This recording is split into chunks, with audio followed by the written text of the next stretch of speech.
Hi everyone, so today I'll show you how to use Simulink Test. So first of all, I was afraid, but after reading the documentation and practice with simple example, then I'm able to work on it. So first you need to install Simulink Test, click on add-on and search for Simulink Test.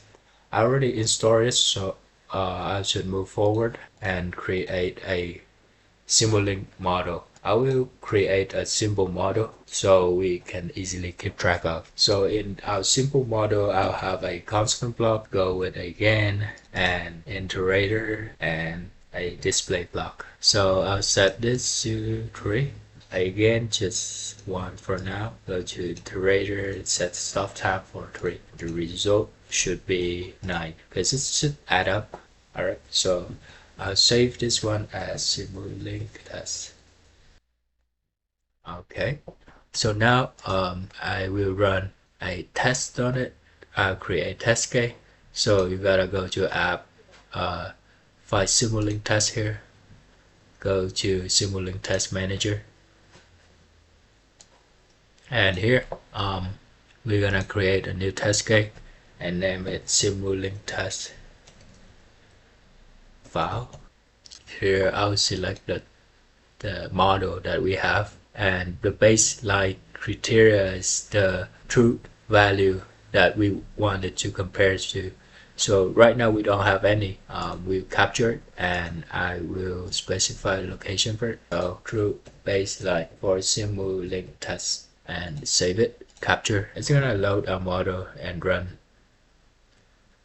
It's saying that our model doesn't have any signal, so here I'll add some signal to it. So you click on the signal line, right click and add little signal here. I name it iterator, and the same thing here, I'll name it gain, and I also put a signal there. Save it and go back to the test manager and capture it again. Capture. Alright, so we have value here. You can also set absolute tolerance or relative tolerance here. And so right now I might just set some tolerance for absolute, like let's set 2.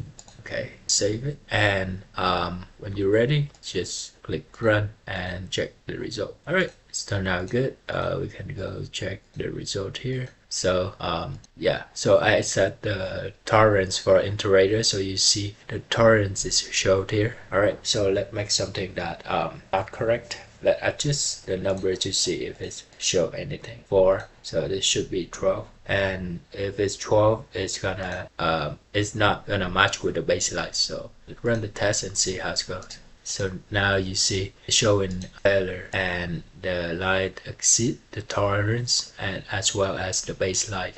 The gain also exceeds the true value. So the true value is 3, the gain is 4. So yeah. One last thing, you can export the report, so you can set like PDF here and report, save, create.